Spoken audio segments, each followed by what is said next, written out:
This is Anthony Pascal.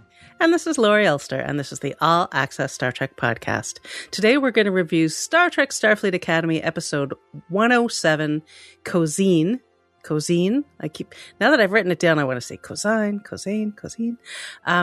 But first, we have a little news, starting with something fun from the second episode of Dropping Names with Brent and Johnny, the podcast that Jonathan Frakes and Brent Spiner are doing now. Because they talked to John Logan, who was the screenwriter, was a very well-known, famous, successful screenwriter.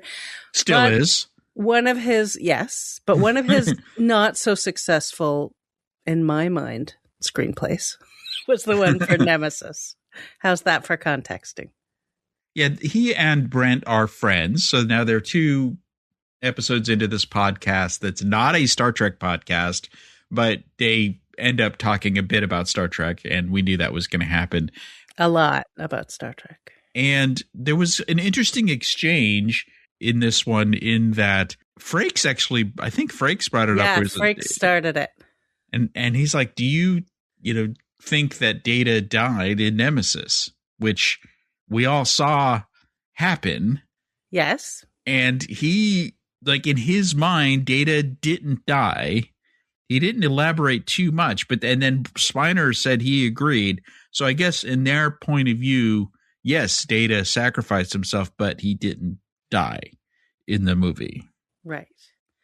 Well, I'll say this. Before the movie came out, I was on a job working on something, and LeVar Burton was the main, he was directing talent in the voice booth, and we were filming it because they were animating something later. Anyway. And so I finally said to him, oh, by the way, I'm a big Star Trek fan, blah, blah, blah. So I know the new movie's coming out. Can you tell me anything about the new movie? And he said, sure. You want to know a secret? And I said, sure. And he said, Data dies. And I said, ha ha ha, because I thought that he was joking. Well, Logan later talks about how he killed Data when he was working on because he killed M when he wrote one of the James Bond movies. Spoiler alert. Yeah, well, it was a while ago. So he knows he killed Data, but for their point of view is the B4 character basically means that Data didn't die. Now we now know because of Picard and bloody blah that B4 was a failure. It never stuck with B4. And they had to kill Data again, right? Oh, so many times. And then they brought him back again. Although the new Data isn't Data. He's like Data with a little lore. A little lore. A little Laurie, a little lore. You know. Exactly. So, I mean, Brent Spiner thought it made sense for Data to die because he was aging and Data's not supposed to age. And he wanted it the same way like Nimoy wanted to be dead at the end of Star Trek Wrath of Khan. Yeah. Star Trek 2. Yeah, he was very happy to die. And then, 20 years later, he's very happy to do it again. All right. So there's a new documentary out this week called Beam Me Up Sulu, which both of us have seen. It is excellent. I was completely surprised by the effect this movie had on me. I thought, it's another Star Trek documentary and it's going to be the same old, reiteration of all the things I already know. It wasn't that at all. I liked it. Brian liked it. I interviewed George. I interviewed the directors. And because this is a good Star Trek documentary, we're thinking of just giving it a short but nice little supplemental podcast, which we'll do soon. But the documentary is out, available digitally to download. It reminded me a bit of the Nichelle Nichols one that came out like 3 years ago called Woman in Motion, and just that it's a good, solid documentary. You don't need to be a Star Trek fan to see it and enjoy it. It's not bloated. It's 90 minutes, good, tight documentaries. Yeah, and it has interest like that other one. It has interesting things to say and some things that I did not know. When I learn something new about making the original series, I get very excited because I've been reading about that show for decades. Now, the interview with George, there's a couple interesting things. One was, he talked about something. It never occurred to me, but it's so obvious now that when you watch the original series, Scotty and Chekhov are putting on accents, non-natural accents. So, they that were you knew already. Well, yeah. But those, they made decisions to like do this accent. Yes. But they didn't do that with Sulu or with Uhura. Yeah. And, because they could have had her do an African accent. And the worst thing is, and they showed lots of this in the documentary, this is the era where Asian actors were asked to do very stereotypical, often very offensive accents. Mm-hmm. Or even worse, they had white actors doing them. Yeah, white actors in terrible makeup, in insulting and terrible makeup, doing terrible accents that were just so insulting and shitty. And this still happened in the 60s. Oh, yeah. It still happened in the 80s, by the way. But yes. Yeah. It was the John Hughes movies had that one character, right? Yes. So, yeah. So that's a big part of this documentary. But George had some interesting things to say about that, about LGBT stuff and Roddenberry. And he, when I said, so, are you done with Sulu? He's like, no, not done. I want more. I'll take more. He wants to play an 88-year-old admiral, he said, or a 100-year-old admiral, or 120. Like, he is ready to Sulu it up again in any form. I mean, Academy, it just, they're already done almost for season 2, but we've already seen them do it with Jake. They're probably going to do it again with more characters. It's so easy. Oh yeah, there's no reason not. I mean, you could do it, and it would be nice. Yeah. It depends how long that show runs, of course. I mean, George first needs to become aware that Academy exists. He is aware that Academy exists. Well, he's done some promos. They've recruited. He's done some promos, but I don't think. Did you see the Tig Notaro talking about when she met George Takei on the float on January 1st? And when I didn't they were, see that. So he was on the float with Karim Diane, who plays Jaden, and Tig, obviously, and they spent the whole day on the float in the Rose Parade, and they did photos. And then at the end of the day, George asked him, so who are you guys? Are you with a charity or something? And they're like, we're on a new Star Trek show. And he's like, what? So, yeah, he needs a little, someone needs to catch him up on Academy. I think someone has since then. Okay, good. Okay, that's good to know. If he wants to be on Academy, first he needs to know that it exists. Yes. It's an important first step. Exactly. Yeah, as soon as he learned that, he was probably on the, calling his agent saying, did you know there's a new Star Trek show? The agent's like, yes. Why am I not on it? By the way, speaking of interviews, we've had a lot of interviews this week. Oh my goodness. We've got, and at the end of this podcast, you're going to hear me talking to George Hawkins and Bella Shepard. But Steve has been doing a bunch of interviews for gaming. He interviewed the new executive producer for Star Trek Online, who's always worked on Star Trek Online, but he's recently promoted. And they have the new season out that has Nicole DeBoer as Ezri in it. So that's cool.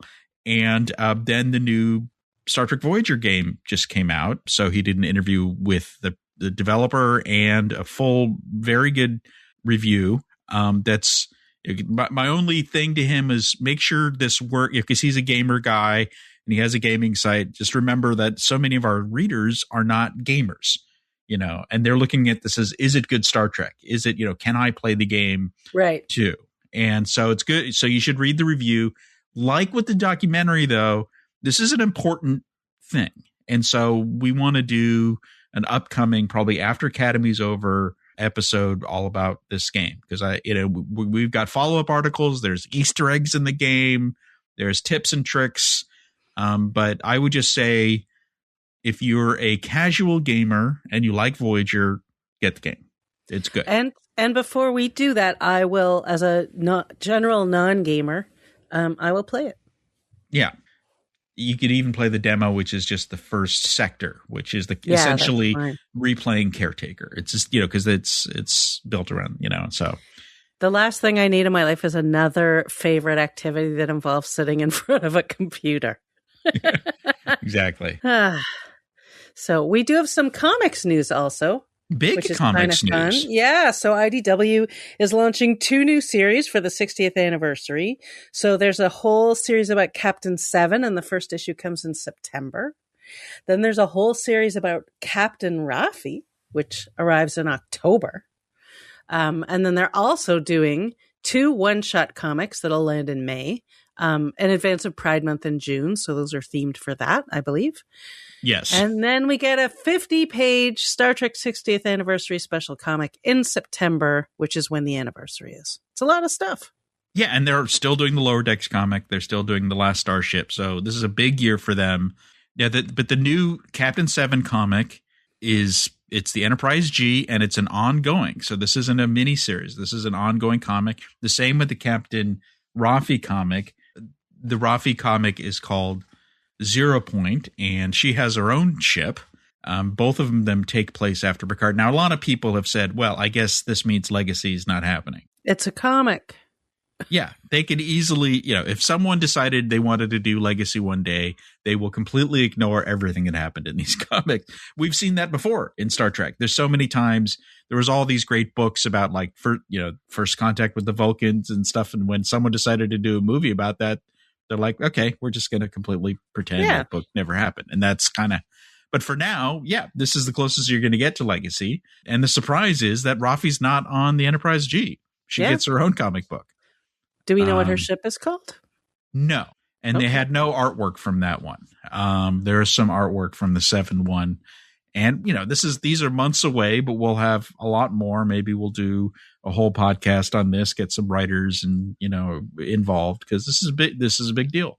Yeah. 60th anniversary. They are doing stuff. I like it. I do too. Well, speaking of comic books, good segue. Love it. Here we go. Segue. So, as everyone remembers from last week, there was a comic book that was a big feature of the episode. There was a lot of chatter online about how it was. Everyone knew it wasn't IDW, didn't have anything to do with the creation of it because we were. Well, that was not obvious, was it? No. I mean, some people thought it was product placement. I'm saying obviously now. So, because IDW has said, we didn't do it, we had nothing to do with it. Because we were kind of hoping that there would be, they'd release this comic. So then everybody started insisting that it was created by AI. And really insisting and providing all kinds of proof and going nuts. And so Tony reached out to Paramount Plus, and they said, no, it's not AI. They confirmed it was not AI, and that someone who's on their art team in the art department did it. And since then, we've even found out who did it. It's a guy named Stuart Pearce, and he worked on Strange New Worlds and Section 31 and this show in the art department. And he sent a whole bunch of spreads to Jörg, who, posts all these great detail shots online all the time on social and discusses them. So we have the full answer, and people are, guess what, still fighting about it. I mean, I get, AI is the hottest topic in the world, and the artist community certainly is very sensitive to companies using generative AI. But when I first heard about this, I'm like, why would the amount of money they spend on this show, although in this latest episode, they definitely cheaped out a bit. Out a little. A little, yeah. Not that the AR wall, I mean, they have their own AR walls. They went and rented the AR wall. That thing costs a ton of money, but nonetheless, this show costs a fortune. The amount of money it would take to hire because part of the evidence people used was no comic book artist has raised their hand and said, I did it. And therefore, it must have been, because those are only 2 choices. Which, I mean, it's not a terrible argument as a possibility, but it certainly is far from definitive. Right. But the point being is that if they were there's just so many, it doesn't save them money. It just really, I never believed it was. But I thought, the vitriol that we saw. And then when we did, so that's why we did the story. And then people started saying, we're lying. Paramount's lying. Right. The artist is lying. Maybe there is an artist, but he's lying. Yes. Why haven't they named the artist? If they should have named it. Show us his spreads. Here's more proof that it's AI. The proof was obviously just nuts. Yeah. I mean, I saw someone describe it as a witch hunt, and it's not just anything, and there have been examples of companies using AI, and so I get the concern, but and look, to be fair, I get the concern that you see a comic book in Star Trek And if it was AI, like this is an opportunity for an artist. This is a community that loves comics. So it would be the wrong place. There are plenty of times you could use AI in a way that wouldn't offend sensibilities generally. Right. And I think this is a particular example of one where it would have been a very, very poor choice. But guess what? It wasn't. It was a valid question, which is why I bothered looking into it. Yes. I'm just not a fan of people saying I'm lying. And I'm not a fan of people attacking the website and attacking the artist, who made this. Right. Imagine that guy reading all this discourse. There's so many reasons out there to get angry, including over AI. But get angry over something something real that actually happened. Yeah. So anyway, listen, our site gets called a lot of things. We get called shills. I would love to be getting the money that people think I'm getting. Apparently me, all of us work for Alex Kurtzman and we're being paid. Proof. And I'm like, we are? I'm like, my empty bank account is proof that Alex is paying me tons of money. Where are my checks? These shield checks.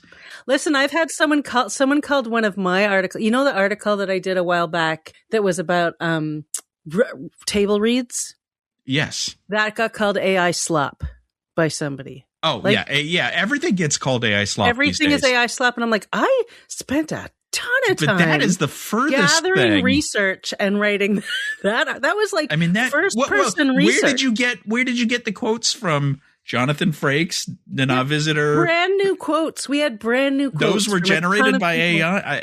See, that shows you how it's like a witch hunt, And the thing is, I have seen websites that create Star Trek content out of generative AI. I'm not going to name names, but I've seen them too. Yeah, it's out there, 100%. But I can tell you this.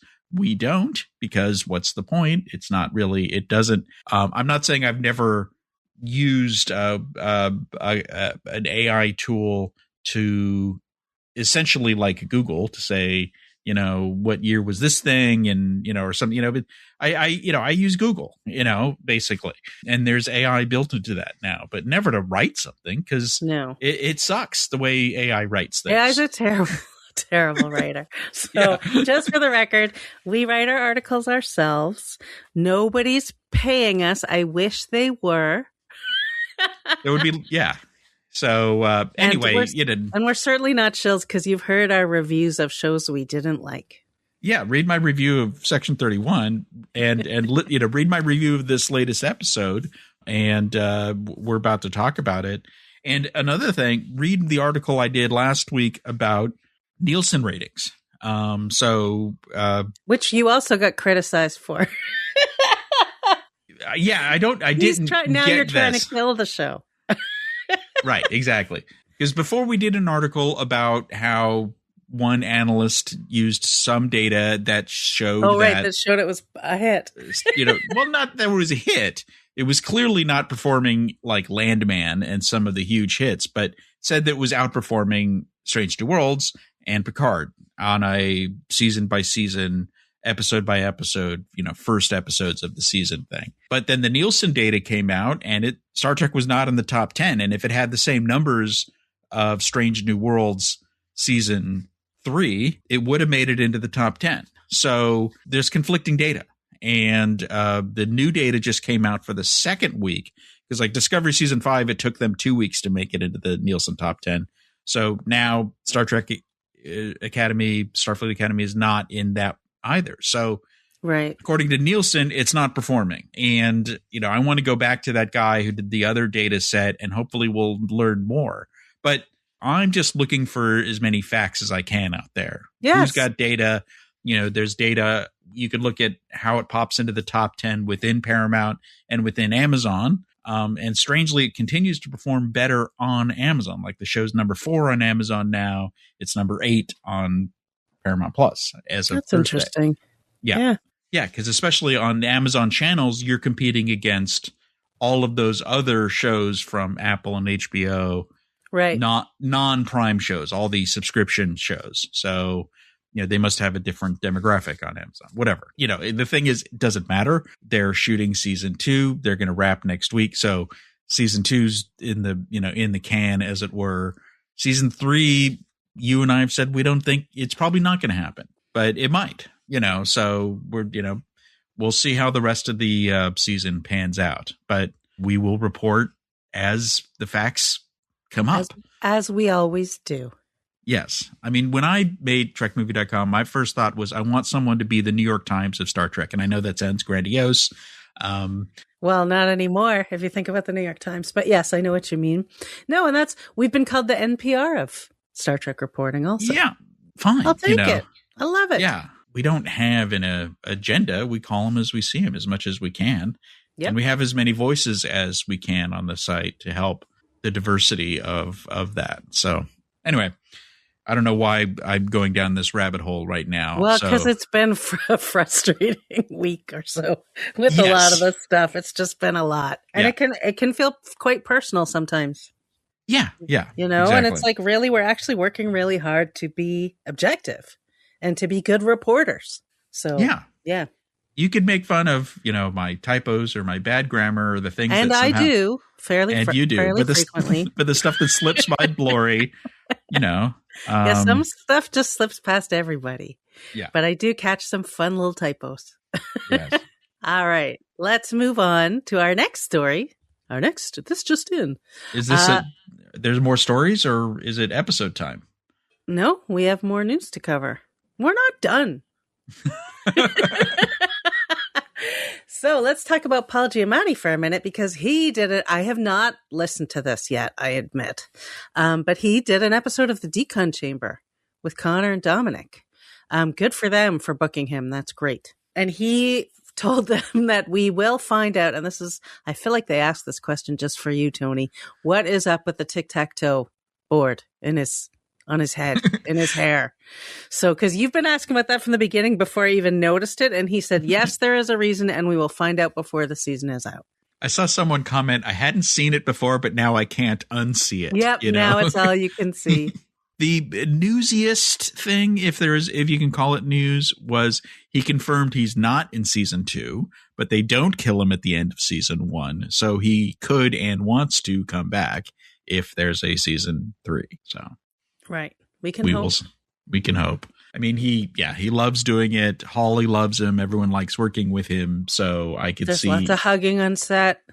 Yeah. So I could see it happening. It's a good podcast to listen to. They get into the contemporary language stuff, and this will transition. Here's to our next thing. He defends some of the choices that Holly's making about the way she sits in the chair, etc. Because that's been another hot topic. This is another thing that is attacking this show, especially with these kind of drive-by personal attacks online, we see, is become a hobby for some people, which I'm like, okay, you don't like the show. I know, it's a really sad hobby. Yeah, I love Star Wars. There's some Star Wars shows I didn't like. I feel, So you went and found some people who really liked them and told them why they were wrong. Yeah. So someone commented on Star Trek, the official Star Trek account on Facebook was posting about the show, and then someone commented insulting Holly Hunter and basically Ake for that, quote, lounging in the captain's chair, and then asked if Captain Janeway was going to bitch slap her, and also called her Captain Mumbles. So if you paid attention, a response popped up from none other than Kate Mulgrew. She had thoughts. She defended Holly. She defended all the new Starfleet officers and defended Captain Ake, and she signed it off as dismissed. It was beautiful. After saying, keep Janeway's good name out of it, which I like too. Because she's like, don't invoke me. So, yeah. And I listen, those two at the Academy premiere, Kate and Holly were chatting every time they could have a minute together. The two of them standing together on the red carpet, standing together when they're supposed to be doing interviews, standing together in the theater. Those two just connected. Yeah. So both tiny, powerful women. I mean, if you're listening to this podcast, you're probably, because we're about to review the episode, if you hate the show, fine, but just be civil. Just be a human being. Just remember there's other human beings on the other side of that screen. Yes. And you can not like something and be very constructive about it. Be funny, but don't be like personal and don't be angry, because the biggest solution to a show you don't like is turning it off. Yeah.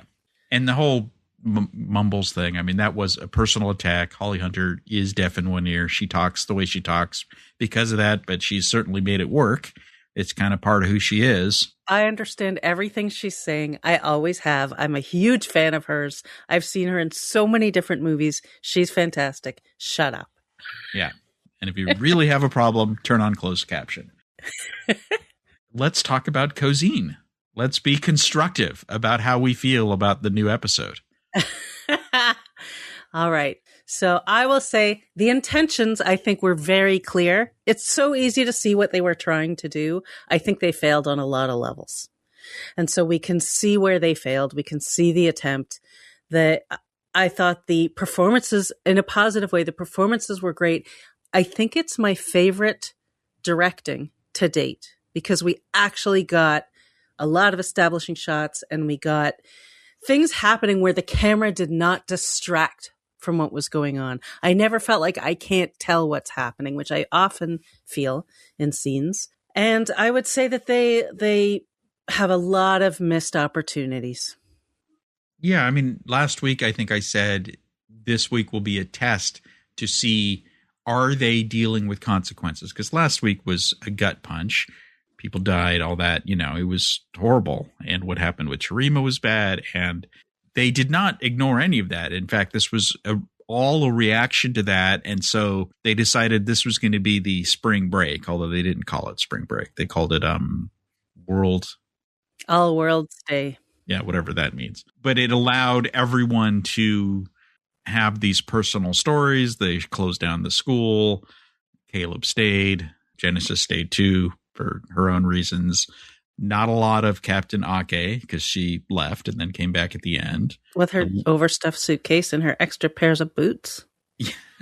So they went A and B story and they split up the teams. So I was glad that they were doing that. Again, I don't like to be this is how they used to do it thing, because this is a new show and it has its own thing. But it's not dissimilar to Family from the Next Generation. Right. I think tonally it's exactly what they were going for. It's just not as impactful. It's not, because the thing is that even if along the way we felt like something big was going to happen, there are two main stories. I mean, I feel like it's two B stories in search of an A story. It's a good point. So, but they both, the resolutions to both were very unsatisfying. Well, there's a subtle A story, which is the framing story, which is that because the show is really about Caleb. It's a third B story. But yeah, and it's like, can Caleb, because there is a thematic thing tying them all together, which is all about lies people tell themselves. Yes. Yeah. As always, they wove the theme through all of it very well. But the execution was very YA. It was there was no moment in this where I'm like, well, I've never seen that before. That was clever. It was all predictable and things resolved too quickly. Too easily, too. Like, there was no tension. Yeah.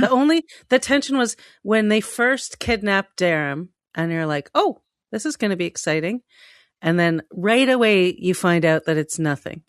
Yeah. Like there's no danger and it's fine. You find out in 2 minutes. So even the thing when Caleb and Genesis have the warp slug, I was like, oh, it's going to cause chaos everywhere. But that didn't happen either. No one tried to steal the ship while they were on it. Like nothing happened. Because the stakes were so high last week, there was like a sign on the wall saying, keep the stakes low and personal. Which is fine. Yeah, but it's almost like too low. And if you're going to go personal, then make it work. There was no emotional intensity to Darem's story. None. Yeah. Like, sorry to compare, but I'm going to do it. Obviously, there were shades of amok time in this. They were definitely trying to they used it as inspiration, I think, to come up with this idea of like, Darem, we find out, is supposed to be, he's been betrothed to someone and none of us knew, which was also the situation with Spock. But he likes her. Right. Claims he loves her. And he loves her and was into it, So yeah. And he wasn't being driven by some, crazy urges. Yeah, she was no T'Pring. Definitely. and I mean TOS T'Pring, not Strange New Worlds T'Pring. And there was no Stan. I wanted Stan and Stan wanted me. But there was none of that.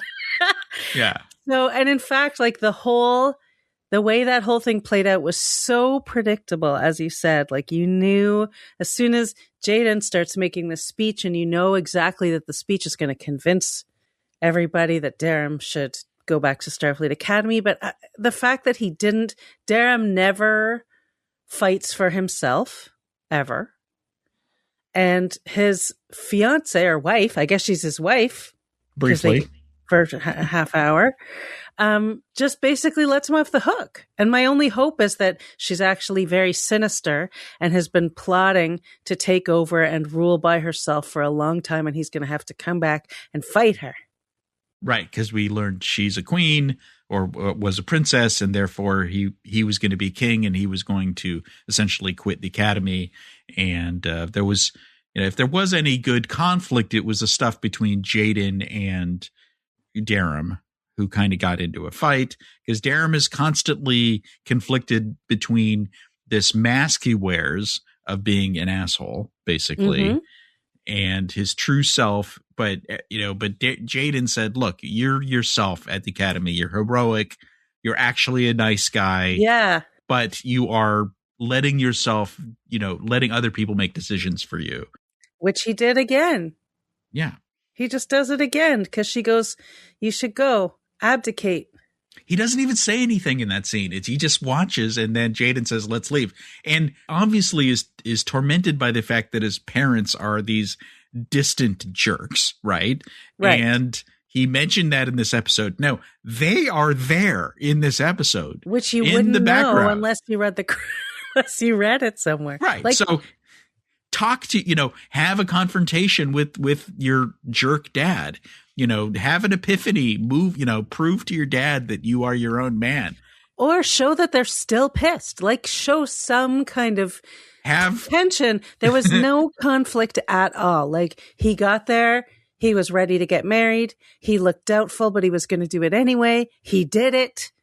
And then she gave him permission to go and insisted he go. So he did. Like, nothing. Yeah. But he learned his lesson, that his true destiny lies in Starfleet Academy. And obeying orders, I guess. And when he got back, he reverted to being a jerk to Kyle, because he feels like he has to do that. But Jaden kind of understands.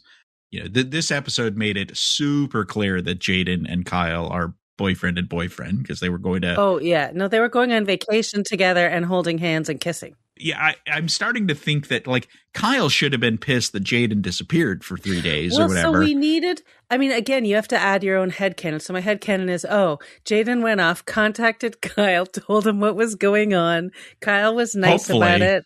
But, like, you have to make all this stuff up. It's the same thing that when they kidnap Darem, you'd think some alarm bells would go off on the ship. Yeah, at they had school that someone came in and kidnapped somebody. That should not be. So my headcanon is, they contacted them ahead of time and said, this is our culture thing and we're going to do it. Yeah, they got approval. Who knows? But I would like to, Kyle is a little one note. He's essentially a golden retriever. A little one note. He's just so happy to see you. So happy to see him. I liked him because the thing about the beginning of their, I guess, courtship, I liked it because whatever Jaden was doing, Kyle would just be grinning at him. Like, it was really sweet. I'd look over and I'd see Kyle just looking at him with this very amused look on his face. And now they're together and it's sweet. But now I want to know, I know what Kyle sees in Jaden. I want to know what Jaden sees in Kyle, besides that Kyle likes him. Yeah. And the other thing is I always love some good world building. And Ionians are fascinating. So I'm like, oh, we're going to Keonia.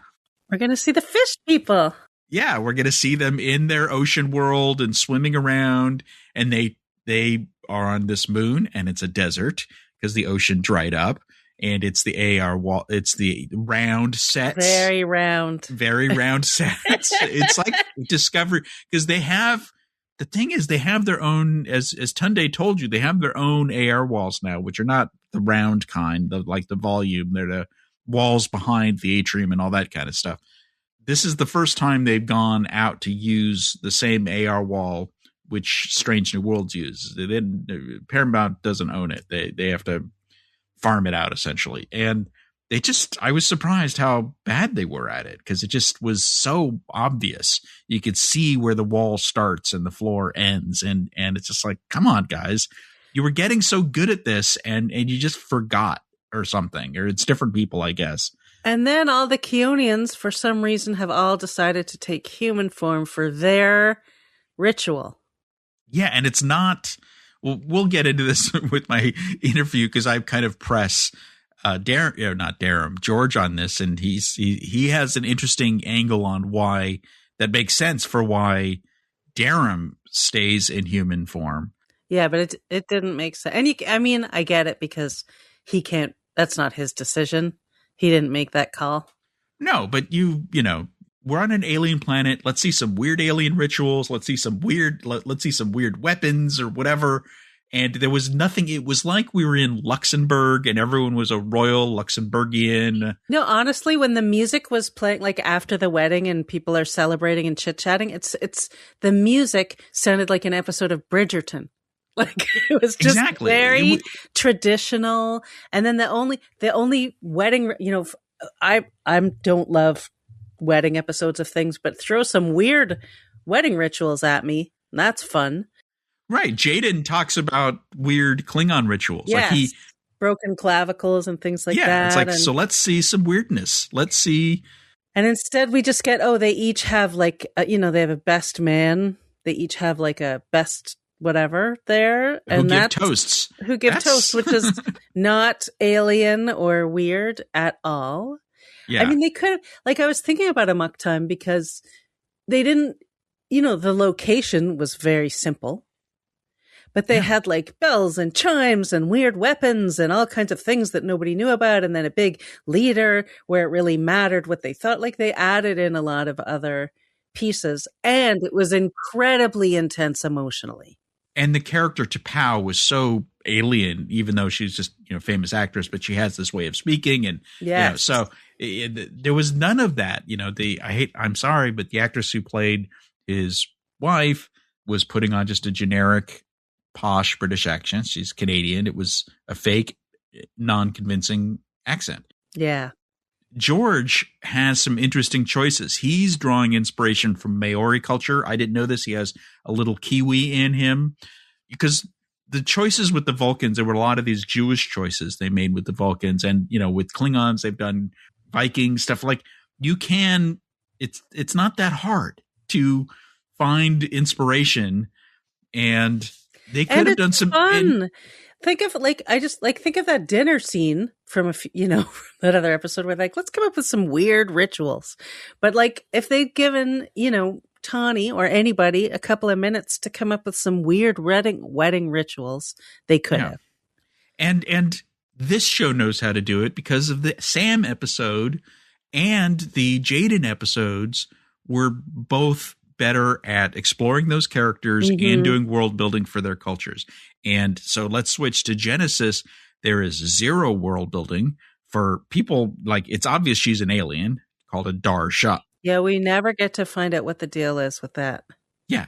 Like, we thought, we're going to meet the dad. They talk about the dad all the time. The Dadmiral, which is canon now. The one thing I'm glad about is I've talked about her being too perfect and too put together. And so this was the episode we were going to get where she has a secret. There's some nuance. I wish it was a better secret. She's got a dark side, apparently. Yeah, no, I wouldn't call it dark. I call it a little bit gray. Just a tiny bit shaded.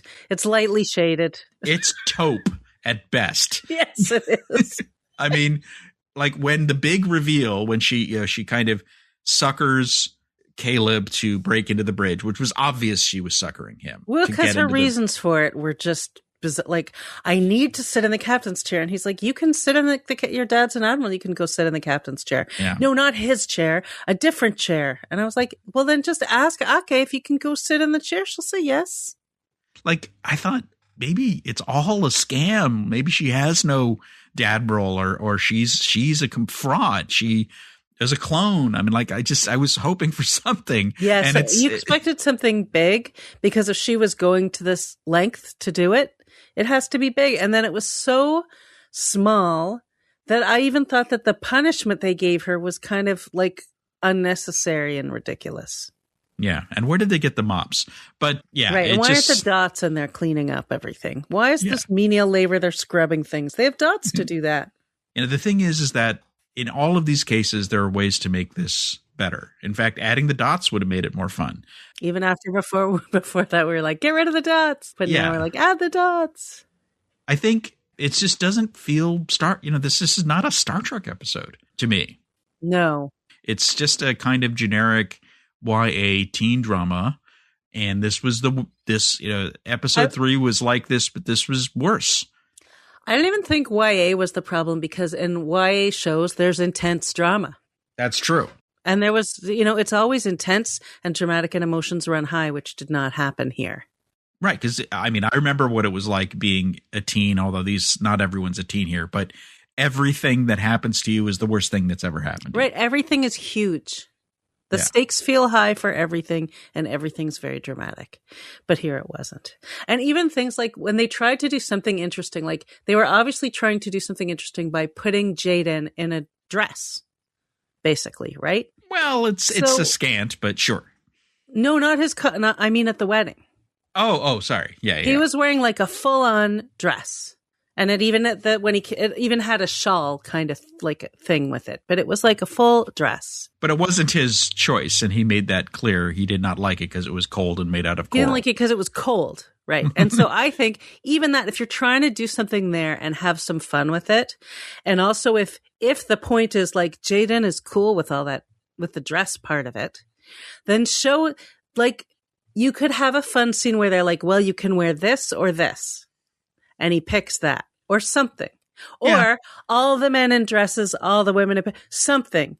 So they made it stand out, but not enough. So it was another thing that could have been interesting. And then just kind of wasn't. And also I thought that, Darem's crown looked like a crown of thorns, like Jesus would have had. It's supposed to, I guess, look like a Roman laurel. But it did. Jesus-y. Yeah. And I think they were doing some things in this episode that I think shippers are going to be delighted because there's already some Jaden Darem shippers out there. And that scene where he gives him his coat is going to keep those people happy and good for them. That was nice when he gave him his coat. Yeah. I like that. It was sweet. And I think there's some Genesis. There were some moments. And in fact, it was even in dialogue when he said that for a brief moment he was able to forget his worries with Terima because he was having so much fun with Genesis. They had moments and then they both turned away from them. So there's obviously a little something there. Whether that means anything, who knows? But it was there. But as we just saw in Strange New World season 3. Just don't dwell on all this romance and ship drama stuff. This was another thing we were worried about. Now they're not doing it yet, but I'm like, oh God, is this the beginning of this being the most important thing? This being the stakes? Who's hooking up with who? And so I guess it's more of a warning bell. And maybe that's just because of this episode, I'm starting to worry about stuff now. Whereas last episode, if a scene like that happened with or any of these characters, I would have noticed it, but it wouldn't have set off warning bells. Right. But this is a filler episode, That's what it was. It primarily just felt like a filler episode.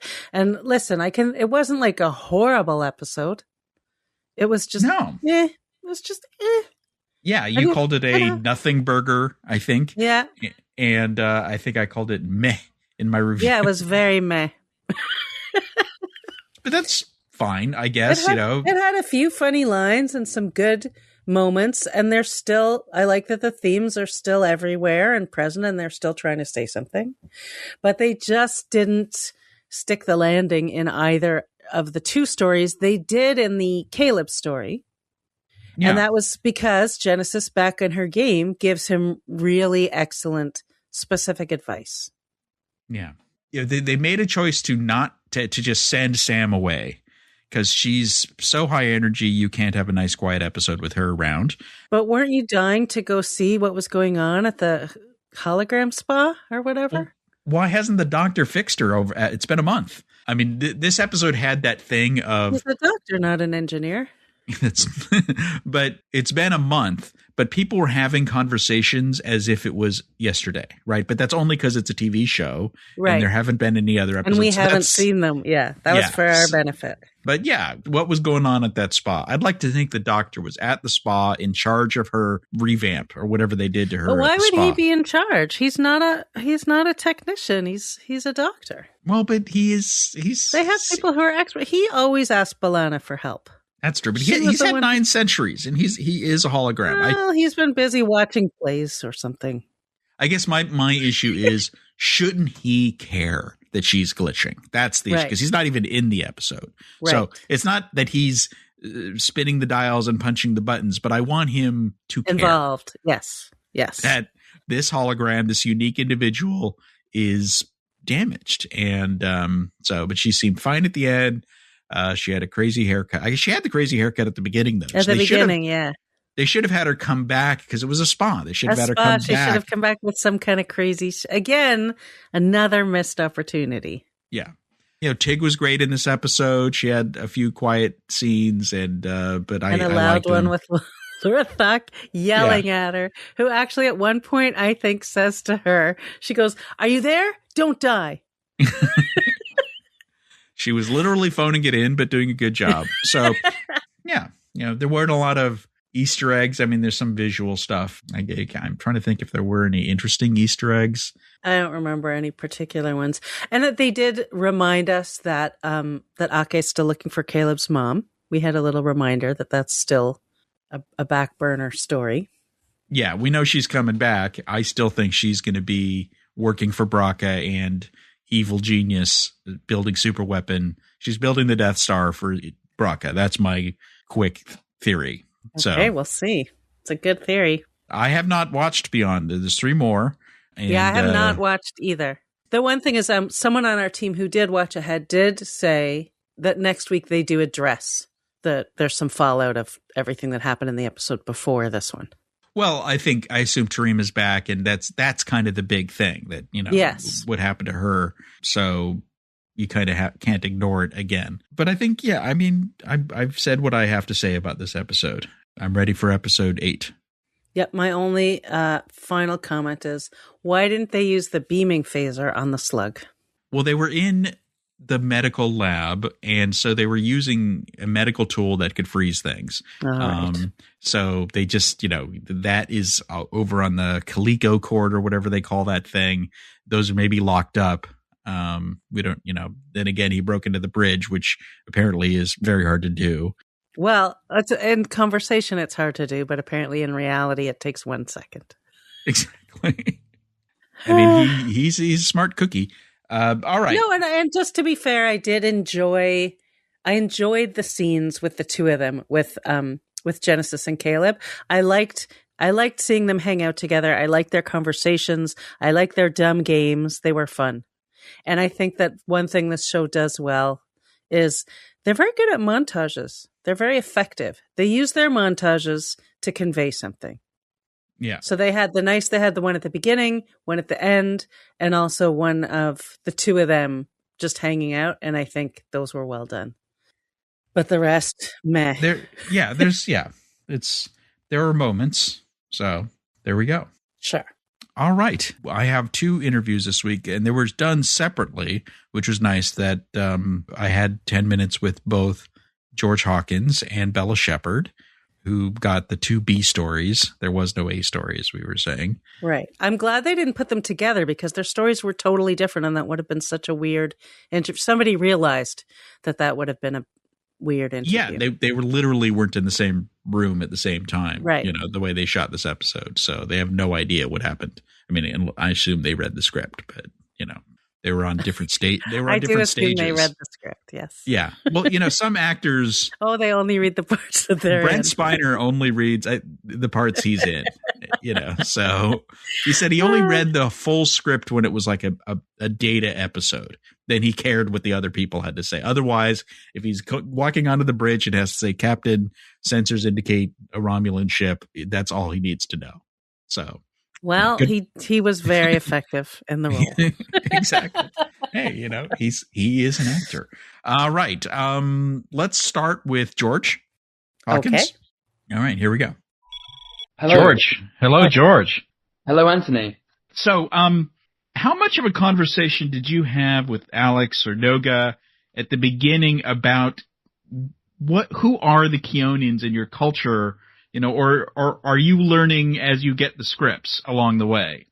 I had some lovely conversations at the start of prep for season 1. I'm trying to sort of take myself back because it's quite a while ago. But yes, prep for Keonians. Episode 7 was really helpful for me to figure out who the Keonians were, and not necessarily just about the Keonians in general, but who Darem is in association to the Keonians. And he's a specific one. He's a very specific Keonian. He's a very specific person because he comes from a very unique family. He comes from a very unique upbringing, and he has a very unique responsibility. So it's a mixed bag. I can't really necessarily represent Keonians in general because he has a very unique Keonian upbringing. So my job was just to stay true to who Darem is, who Darem wants to be, and the sort of effect that he has on the Academy or what he wants from the Academy. Yeah, he's a unique guy for sure. So we almost visit your home world, but we visit your culture. Almost there. So everyone is in human form, and unless I missed it, like, is there a story reason for that? Obviously it saves money, but is there can you explain to us why you and your lovely bride and everyone is in human form? Yeah, I like to think there was a beautiful expression description that Alex gave me, and being in his Keonian form is like exhaling, right? So to be in his skin is to breathe. And this wedding does not feel like a place where Darem can breathe. I think this is a pinnacle point of something that Darem had actually been running away from his whole life. He says at the start of the episode, I thought I had more time. I thought I could go and explore an adventure for a few years and then come back to my responsibilities. So I think for me, how I made sense of it was Darem can't breathe here. This is not a free place for Darem to be. Yeah. So it's not that the fish people, as it were, only look like the fish people when they're in the water. So I thought it might have been something more practical like that. I'm not too sure. I think the way that I play is Darem, when he feels comfortable and when he feels comfortable to express himself through his skin like that. So you see in episode 1 with Genesis where Darem asks her to turn around. He doesn't want her to see him transforming. It's like it was awkward, like being naked. It's not necessarily like a free currency of transforming when he wants to. It's actually sort of like an embarrassing thing for him, especially when it's in front of someone who's never met a Keonian, has no idea what this is. And I sort of love that unique take on a transforming character. Actually, they're sort of embarrassed of this skin, of this thing that they own, of that's a part of them. And I think that weaves so nicely into Darem's story. Now it's kind of a big deal. You're the first character of this race, and often in Star Trek, the writers and even actors kind of try to draw inspiration. Like Klingons are kind of samurais and Vikings at the same time. So did you or the writers or anyone say Keonans are like, think of this or that, like historical or characters to kind of draw inspiration from? Yeah. What's really fascinating is for episode 7, obviously there's a aquatic sort of reference and symbolism reference in the Ionian people, but I sort of got like a Pacific Islander response and influence over these people, especially in the hluene, the battle breathing, the ape, kepe, this breathing. I felt this tropical, this I have Kiwi blood in me, so I couldn't help down like a Maori response, right? I don't know if that's true or not. I don't know if that's I remember Noga was telling me that when she was doing a bit of work for episode 7, her children were, not when she was writing, but when she was doing a bit of prep, her children were watching Moana in the other room, and I can imagine that had some sort of influence on her storytelling. But it's such a fascinating thing as an actor. You get to use your work as an excuse to explore yourself. You get to use it as an excuse to have fun and be curious about yourself. And I think that was a big part of that. It was a perfect excuse to explore my Maori sort of Kiwi heritage. I sensed a bit of the haka when, I think it was in the debate episode, when you kind of cried out. Yeah. I think, yeah. Oh yes, yeah. So this episode, again, you're often referred to, I'm sorry to say, as an asshole. So, were you concerned, and the producers could because that's kind of how the character was introduced, of how do you make this character actually likable and not seen as just that? Has that been a problem for you, or a challenge for you, perhaps? It's not necessarily a challenge or a problem. I think it's another opportunity to find some sort of nuance in a character. He has this mask, this public mask that he places on himself when he's performing. He's a performer, and he's almost like a class clown. And as soon as I read that, I just didn't believe him. I think the first time I read the script, I see his public acts of masculinity and bravado, and I just didn't believe him. So I wanted to find a place of honesty. Like, if someone's acting so big and so loudly that I feel like they're trying to muffle out another noise. And I think that other noise in Darem's life is fear. I think he's a very scared human being, person, Ionian. So the sort of the lesson that I took from that was, when you're running towards something, you're normally running equally away from something at the same time. Right. Darem's running away from a lot, for sure. So I don't know if you're actually, are you done yet on season 2? But will we be learning more? We've got a week left of filming. Okay. But should fans be expecting to learn more about Keonians and your culture and stuff in season 1 and or 2? For sure. Yeah. Yes. And I think the more you get to know about Darem, the more you get to know about Keonians. But it's a perfect opportunity, right? This is such a good opportunity to introduce a new culture and a new character. But yeah, I feel like the more you get to know Darem, the more you get to know Keonians, because he is one. Excellent. Well, cheers, and talk to you later. Thank you, Anthony. Thank you so much. So, as we were talking about earlier, he has his own headcanon, but there doesn't seem to be a canon for a lot of the questions we have about Keonians, except that apparently we're going to learn more coming up. I hope so. I mean, when I interviewed him at the premiere or the junket, and I was like, oh, we love tracking all the things that aliens can do, and now we're doing Keonian ability watch. And he was like, oh, then you're going to love episode 7. And we learned nothing about them. Very, very little. Yeah. And he revealed that they're going to finish shooting next week, season 2. So that's kind of an important thing. And he does think a lot about his character. Like, I like the thought that he gives it. Yeah, and he confirmed my theory that he's channeling a little Maori culture.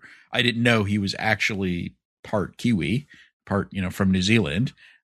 He's British, but I guess parents or one of his parents. I don't know. Sure. So maybe we'll see more of that. Yeah, I hope so. All right. He's certainly making the character more interesting.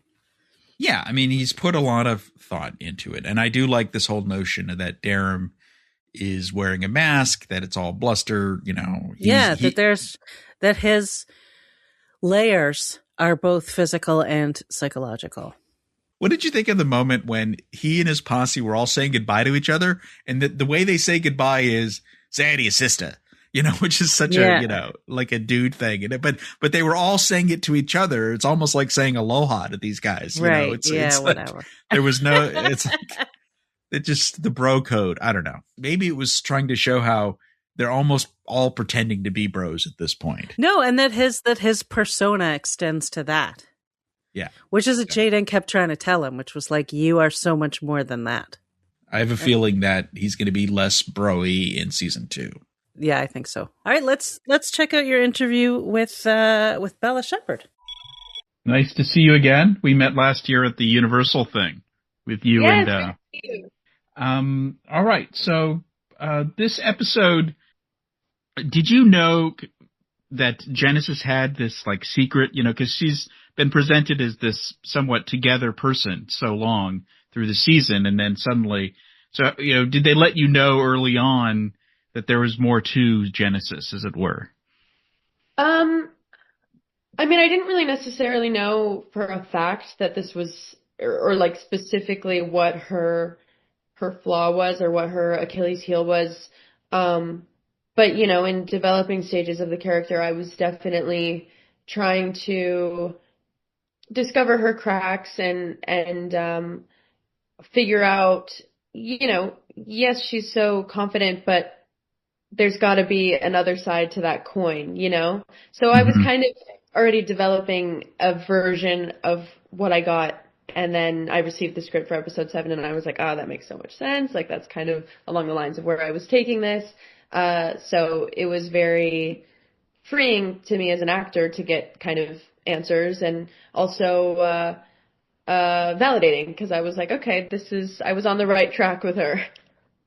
Do you see this episode as a bit of a pivot where Genesis goes from, that confident, almost, wise beyond her years person of the group, because everyone else is so chaotic, to herself, because everyone else has big issues, and Genesis always seems like, everything's fine, but now it's like, oh wait, she's got some issues too. Like, is this a pivot where we get to see more of her issues, as it were?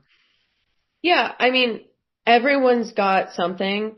So I think it was I love that the audience now gets to see, what Genesis's thing is. And, we definitely get to see a lot more of it through, season 2 coming up. And, I'm very excited for people to see the rest of her journey, because, it's very, raw to admit when you're wrong, or when you have a flaw, and to expose that to people. So I love that Caleb is someone now who knows kind of what her flaws are, and Nala, her captain and Chancellor, someone she admires so heavily now, knows, what her kind of weak spot is. And I think it's terrifying for her, but also very safe in a way, like these are two people that she would love to have support her through learning her lessons. And we get to see a lot more of that eventually. This episode, I mean, half of this episode is Darem exploring Keonan culture and revisit his moon and all that stuff. Yeah. So, do we know anything at this point about Dar Shah? I mean, like, besides the makeup, as it were. I guess we're wondering, people want to know more about that. I guess they go, how have you been? You're an alien. What up to this point do you feel is the alienness of Genesis? I guess. Okay, so yes, it's we haven't seen any other Darsha up until this point, so it's been very much like lots of building blocks are being put into place here. I've gone to the writers with lots of ideas, and they've come to me with a lot of ideas, and it's been very collaborative. And, from episode 1, Genesis tells Sam that the Darsha are nomadic, so she doesn't have a home planet. And I think that's very alien of her to, her and her people only ever live on starships, when it's like, we get to see the Kionian moon, and we get to see Kask, and we get to see all of these other planets. And so to meet a species now that doesn't have a home planet is that's very new. And hopefully everyone gets to see a little bit more of the Darsha species. But I've been kind of trying to just build as I go, and so have the writers, and little things get uncovered here and there. You mentioned Caleb. And I'm trying to figure out if this was a choice or it's written in of, there seems to be a vibe between Caleb and Jenna, or is that just reading into things, as it were, or is that how you guys are playing it?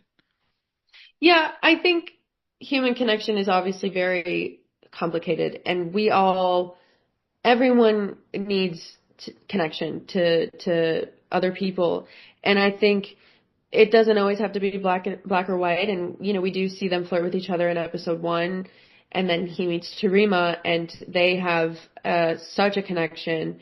So then the connection between Genesis and Caleb is never really talked about, but it's not really a question whether or not, or not really a question of how they feel about each other, because I think they're kind of open about it, even though it's very nonverbal, like how they feel about their connection, because Genesis and Caleb are so similar, academically and technically they're so similar.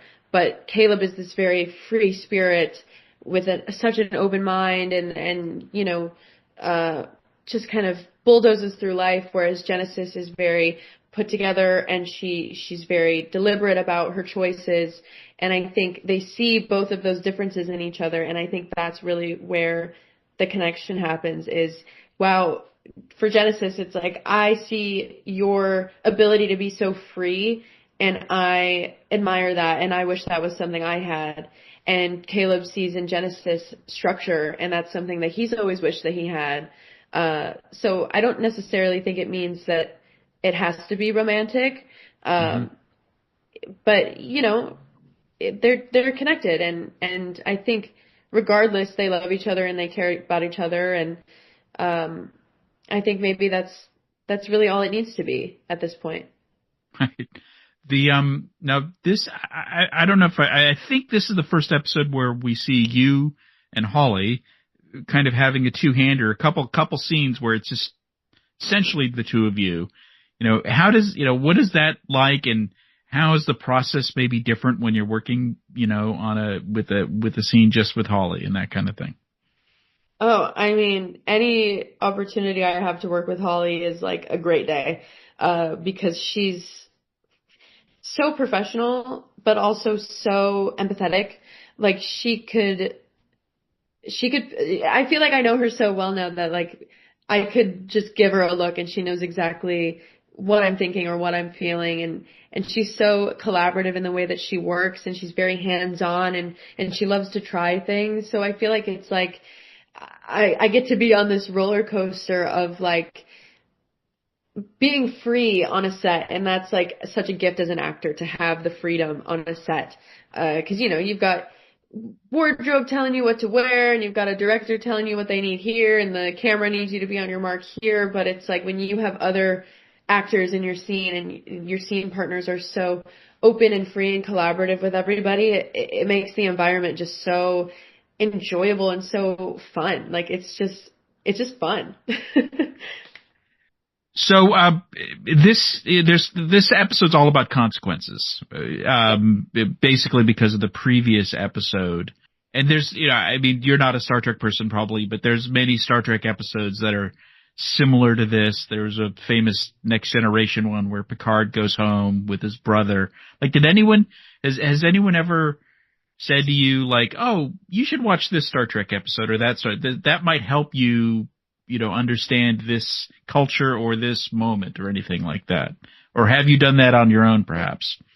I've done that on my own a little bit, with Next Gen actually, but I think also too, we've never really been told, you have to watch something or, I think the freedom of not being tethered to other storylines, and having to fit a certain mold is really great for Starfleet's story, because this is a new generation of people in this universe, and so to see them being so fresh and open to learning and discovering is actually what we need for Starfleet. So it's fun to go back and watch things on my own time, but I never really used it to correlate to work. It's more just for fun. Oh, that's cool. So this episode, the other side of this, the consequences here is, Genesis is set up to be a captain. That's been such a big deal to her.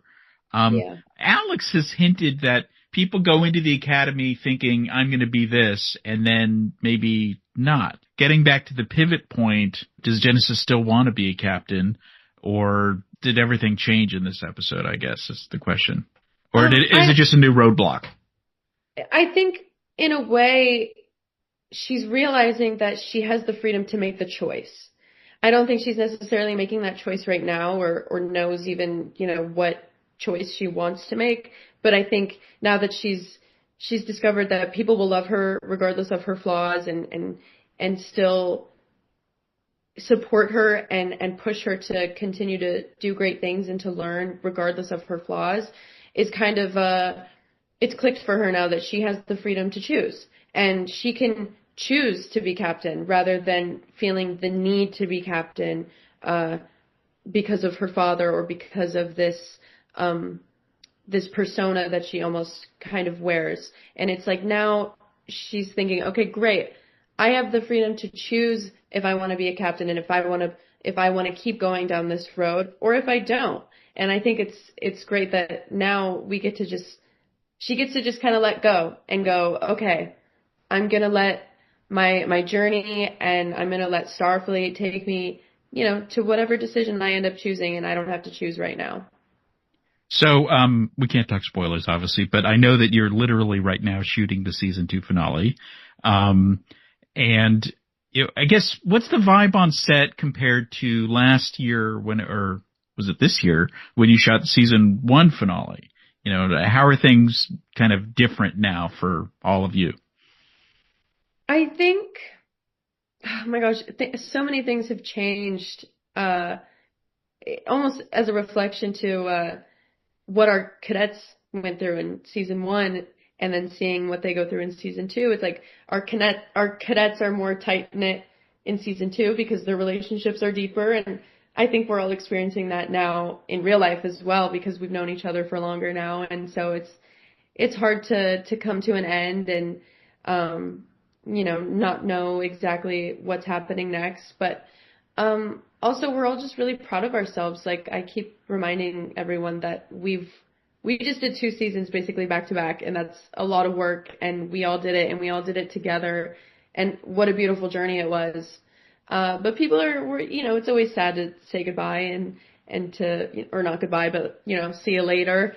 And I think it's really, it's just bittersweet. Okay. That's all the time we have. See you at the next event, and, live long and prosper.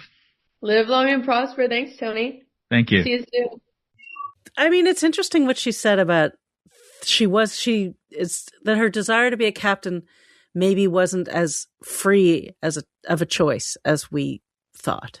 That freeing herself of that would be a positive for her. I mean, I think Alex has already telegraphed, because he talked about how people would go into the academy with the plan and they may learn that, you know, that doesn't work for them. And because this is a learning and growing experience. I mean, it's, you know, how many times have you heard someone, you know, or yourselves have to change your major? Mm-hmm. But she does seem like a captain to me. Yeah. But she could end up a ship's counselor. She's just good at seeing and understanding people. But she's also good at knowing what to do in a crisis. That's true. I wish they'd develop her more. I just really, really like this character, and I want more. She clearly, like George, had put thought into it. You know, to her, she had already started developing some headcanon about how there's more to Genesis than this sort of straight A student. And I did like the fact that, you know, because I was curious, does anyone ever say, oh, this episode might be helpful? And I guess apparently they don't do that, but that she's done it on her own and she's watched Next Gen and stuff like that, which is good. Yep. I think someone should have told everyone to watch Family before this episode, including the writers.